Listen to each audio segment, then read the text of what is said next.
নমস্কার বন্ধুরা, শেয়ার বাজার ও বিনিয়োগ চ্যানেলে আপনাদের স্বাগত।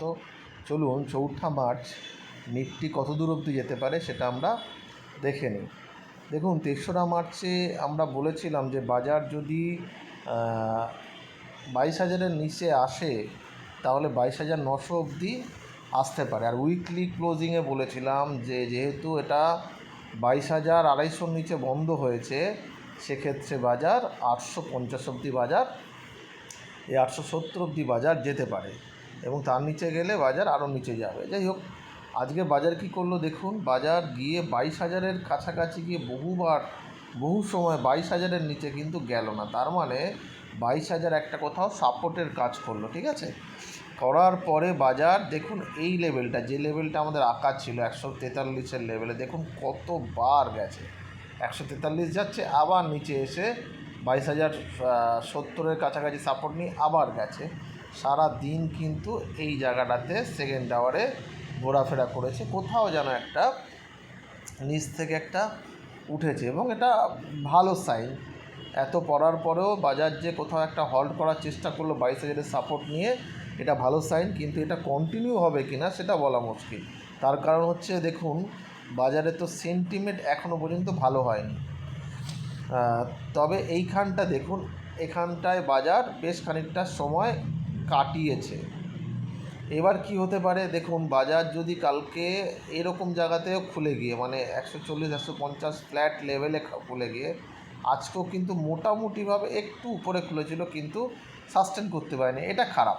কিন্তু নিচে আবার 22,000 ভেঙে থাকেনি, এটা ভালো। কালকে কি হতে পারে, যদি ধরুন ফ্ল্যাট খুলে যদি এই জায়গাটা পার করলো 22,188, তাহলে 236-240 এই জায়গায় যেতে পারে। 250-এর উপরে গেলে কি গোটাগুটি 260-এর উপরে গেলে তাহলে এটা 368-র দিকে যেতে পারে, কিন্তু সেটা একটা বড় রকমের মুভমেন্ট চাই, তা নইলে কিন্তু হবে না।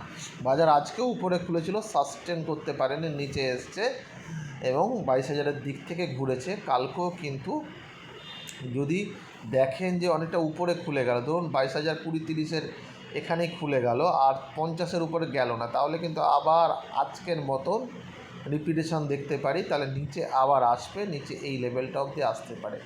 আরেকটা কথা বলি, যদি বাজার অনেকটা নিচে খুলে গেল এবং হচ্ছে তারপরে যদি 22,000 ভাঙে, তাহলে 22,900 কালকের মতনই আবার রিপিট কথাটা বলতে হবে। 22,000-এর নিচে গেলে 22,900 থেকে 875 এই লেভেলটা, আর 860-এর নিচে গেলে 22,800। যদিও আমার মনে হয় না কালকে এতটা যাবে, কালকে বাজারে একটা ছোট রেঞ্জের মধ্যে বাজার ফাঁসতে পারে, ঠিক আছে। সেক্ষেত্রে 22,000 যদি ভেঙে চলে তাহলে 22,900 কি 870 থেকে একটা বাজারে একটা বাউন্স আসতে পারে, আজকে যেমন এসছে, ঠিক আছে। এমনিতে বাজারে অনেকটা করে কিন্তু বাজার পড়েছে। আবার দেখুন এখানটায় এতদিন ধরে পড়ে এই জায়গাতে একটু সাপোর্ট নেওয়ার চেষ্টা করেছি, যদিও বাজার কিন্তু এটা লাল ক্যান্ডেলই হবে, এখানে সবুজ ক্যান্ডেল দেখালো, এটা কিন্তু রেড ক্যান্ডেলই, কারণ বাজার কিন্তু মিনিমাম হলেও এটা নিচে বন্ধ হয়েছে, ঠিক আছে। যাই হোক, দেখা যাক কী হয়, আমরা একদিন দুদিন ওয়েট করব। আর একটা কথা, অনেকে জিজ্ঞাসা করছিলেন যে এসআইপিগুলো বন্ধ করব কি না। একদম বন্ধ করবেন না।